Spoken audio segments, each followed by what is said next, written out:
This is the Barbados Today evening news for Monday, March 5th. Thank you for joining us. I am Mary Claire Williams. Heavy waves pounded the island's coast today as Barbados remained under high surf advisory. It was caused by a low-pressure system in the North Atlantic, which is affecting the northeastern Caribbean, resulting in swells of at least 13 feet. The Met Office warned seabathers to stay out of the water, as the system is also expected to cause dangerous rip currents. The advisory remains in effect until Wednesday. And earlier today, the Department of Emergency Management assured the public that no tsunami alert has been issued for Barbados. The DEM was responding to a WhatsApp message stating that Barbados was among 30 countries under tsunami alert following a 7.9 magnitude earthquake in Costa Rica. Barbados, as we said earlier, is currently under high surf advisory until Wednesday evening. Director of the Met Services, Sonia Nurse, stressed that this does not signify a tsunami alert.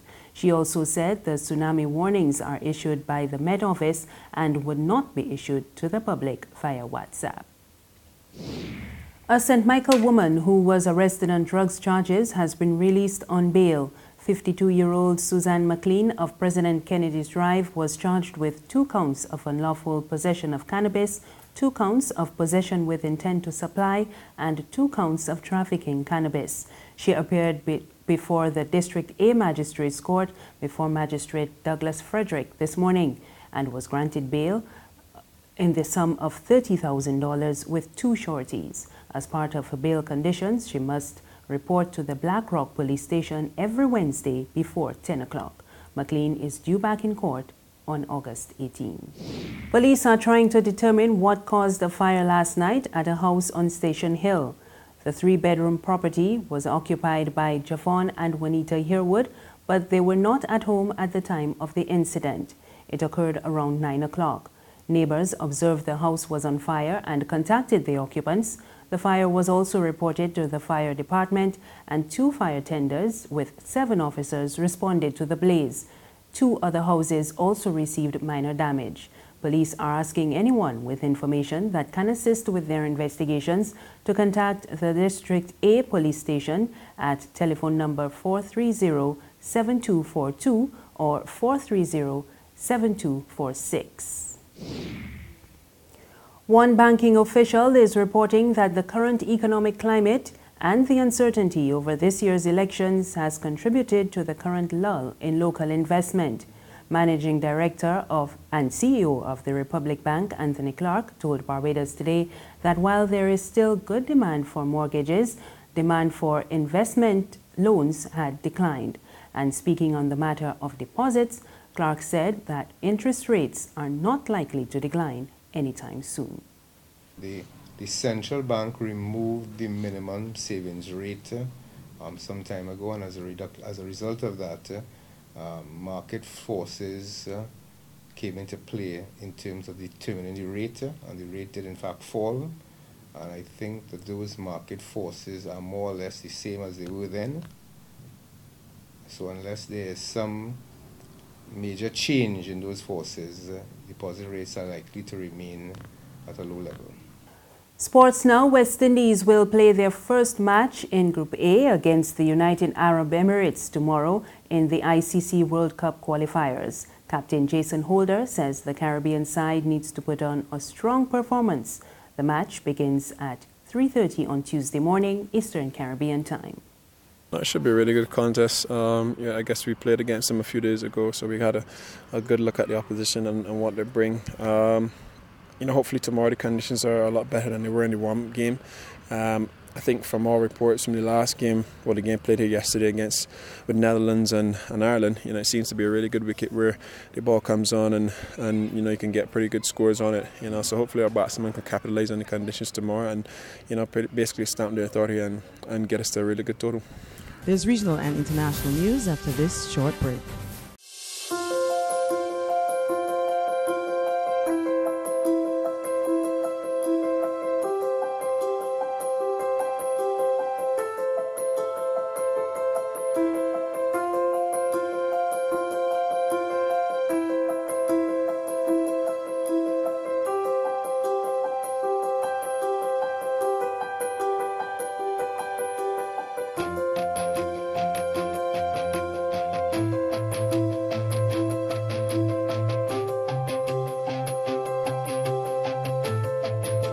Barbados Today, news you can trust.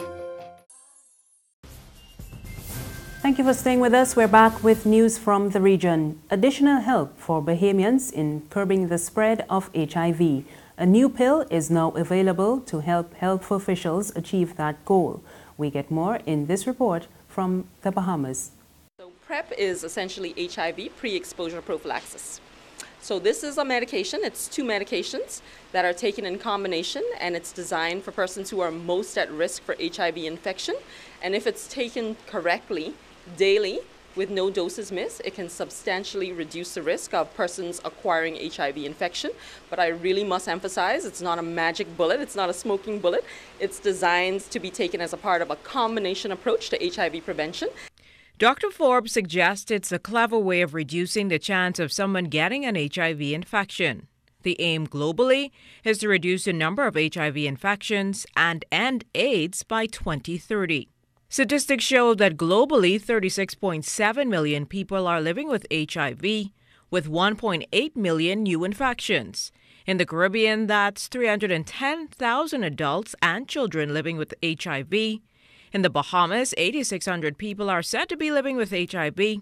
Dr. Forbes notes that with intervention methods being most effective, that's the approach local physicians take when prescribing the pill.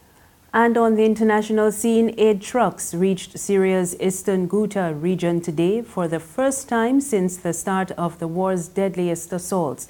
But the government stripped some of the medical supplies from the convoy and pressed on with air and ground assault. We get more in this Reuters report. There's a daily ceasefire in eastern Ghouta, but it appears not to be enough.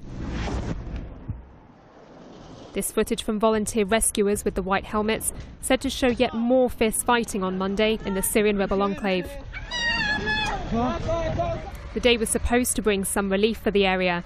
An aid convoy bringing in the first supplies since one of the deadliest government assaults of the war began 2 weeks ago. But even the presence of the convoy didn't seem to stop the fighting. Observers said airstrikes hit front lines nearby as ground battles raged on.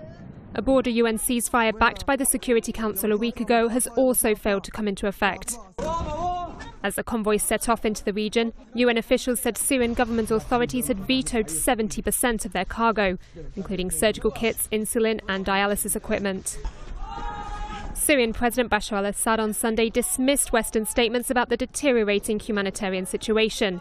He called them a ridiculous lie and vowed to continue the offensive. And finally, a former aide to U.S. President Donald Trump says he will not cooperate with the inquiry into alleged Russian election meddling. Sam Nunberg told U.S. media today he will refuse to comply with a grand jury subpoena. He also suggested he thinks the special counsel's team thinks they have something on President Trump.